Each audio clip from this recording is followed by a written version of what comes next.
Welcome to Star Wars, Knights of the Old Republic, War.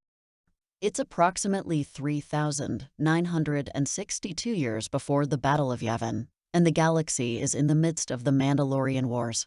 For years, the Mandalorians had been gaining ground against the Galactic Republic, until the charismatic Jedi Knight, Revan, in defiance of the Jedi Order's stance of neutrality, convinced a number of Jedi to join the struggle. Under his leadership, the Jedi helped the Republic push back against the Mandalorians, turning the tide of war. As the Republic continues to root out Mandalorian strongholds, we join the reluctant young padawan, Zayne Carrick, who has been drafted into the Republic Navy. Now, Zayne and his comrades prepare to take the Mandalorian fortress on Essian. The young soldiers are ambushed by the Mandalorians, but with Zayne's help, they manage to drive off the attackers. As they prepare to face the reinforcements, Zayne sees their command ship approach. To his horror, the ship fires upon a group of unarmed Mandalorians who are on the retreat. In command of the ship is Dallin Morvis, a Republic Navy captain, well known for being particularly brutal. He prepares to attack the remaining Mandalorians, and Zayne protests, saying that they are retreating. Morvis and his henchmen dismiss Zayne as a Jedi washout and a coward, and proceed to fire upon the retreating Mandalorians. As Zayne wrestles with the gunner and argues with Morvis, the ship is ambushed.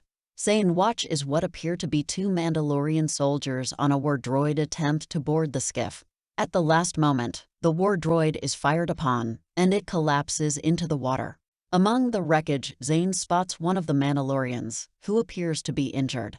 He goes down to help her, but she punches him.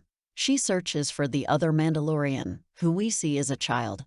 Enraged by the ambush, Captain Morvis orders his troops to shoot the woman and the child, but Zayne puts himself in the way. He activates the woman's jetpack, allowing her to escape. Morvis chastises Zayne for helping an enemy, and accuses the woman of training the child to fight the Republic. He questions Zayne's Jedi training, and Zayne tells him that it was his teachers who forced him to join the war. Zayne says that killing people isn't going to save the future, and tells Morvis that he can draft him into the Navy, but he can't make him fight. That's when the Jedi Master, Jander Case, appears. Morvis thanks him for helping secure the beach and says that he is honored to be working with the Jedi High Counselor. Case reminds him that he is no longer on the Jedi Council, since he was forced to step down after he objected to the Jedi Order's participation in the war. Case lays out a plan to take the Mandalorian fortress on Mount Savage, and tells Morvis that he will need ground troops to root out the Mandalorians hiding in the forest. Morvis suggests that burning down the forest will be quicker, and over Zayne's objections, Case agrees. Disillusioned with the Navy, Zayne runs off into the forest to warn the Mandalorians. We learn a little about his past, that he never completed his Jedi training, and how he was forced to join the war. He shouts to warn the Mandalorians that they are about to be attacked, when he trips over a suit of Mandalorian armor. He notices something strange, but just then the Navy begins bombing the forest. After the burning, Captain Morvis and his men look around for any survivors. They come upon Zayne, who has put on a Mandalorian helmet to protect himself.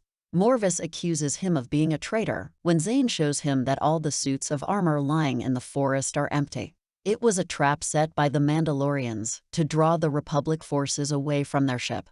The real Mandalorian soldiers reveal themselves and attack. Defenseless, their ship destroyed, Zayne and Morvis look up to see Jedi Master Case and his Jedi Knights standing over them. We learn that Case has defected to the Mandalorian side and is now leading a group he calls the Mandalorian Knights against the Republic. And that's where Part 1 of Knights of the Old Republic, War, ends.